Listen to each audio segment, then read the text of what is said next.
প্রথমে আমি এখানে এই বাটির এক বাটি মানে 250 গ্রাম মতো গোবিন্দভোগ চাল ভালো করে ধুয়ে পরিষ্কার করে 1 ঘন্টা মতো ভিজিয়ে রেখে দিয়েছিলাম।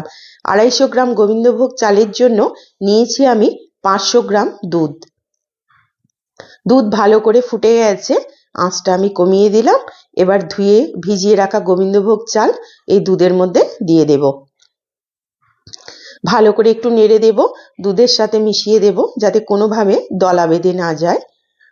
এবার এতে দিচ্ছি আমি 1 চিমটে মতো নুন। যে কোনো মিষ্টি জিনিসে অল্প 1 চিমটে নুন দিলে কিন্তু তার স্বাদটা অনেক গুণ বেড়ে যায়।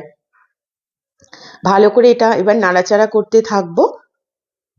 চালটা অনেকটা ফুটে গেছে, এবার এর মধ্যে আমি দিচ্ছি 1 চামচ মতো ছোট এলাচের গুঁড়ো।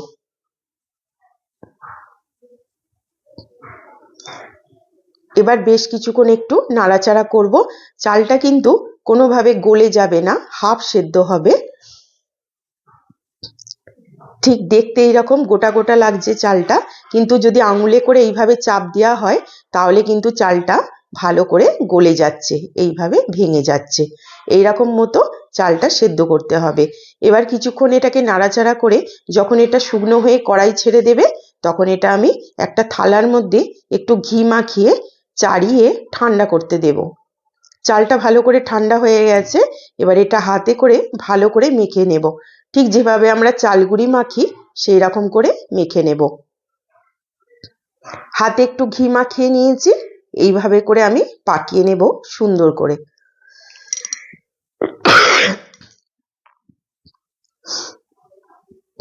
গাটা ভালো করে মসৃণ করে পাকিয়ে নিতে হবে, কোনোভাবে যেন ফেটে না যায়। এইভাবে করে প্রতিটা পিঠে আমি প্রথমে বানিয়ে নেব। আমার সব কটা গোবিন্দভোগ পিঠে বানিয়ে রেডি হয়ে গেছে। আপনারা চাইলে আপনাদের পছন্দ মতো যে কোনো আকারে বানাতে পারেন। কড়াইয়ে রিফাইন্ড অয়েল গরম করেছি, আঁচটা মিডিয়াম করে দিয়েছি। এক এক করে পিঠেগুলো ছেড়ে দিলাম, উল্টে পাল্টে ভালো করে লাল লাল করে ভেজে তারপর তুলে নেব। আমার পিঠেগুলো ভাজা হয়ে গেছে, এইভাবে লাল লাল করে ভালো করে তেল ছেঁকে তুলে নিলাম। আমার সব কটা গোবিন্দভোগ পিঠে বানিয়ে রেডি। উপর থেকে যতটা মুচমুচে, ভেতর থেকে ততটাই সুন্দর। গোবিন্দভোগ চাল আর ছোট এলাচের গন্ধে ভরপুর অপূর্ব স্বাদের গোবিন্দভোগ পিঠে। ভালো লাগলে একটি লাইক করবেন, কমেন্ট করবেন, আর আরও রেসিপি দেখার জন্য আমার চ্যানেলটিকে প্লিজ সাবস্ক্রাইব করবেন।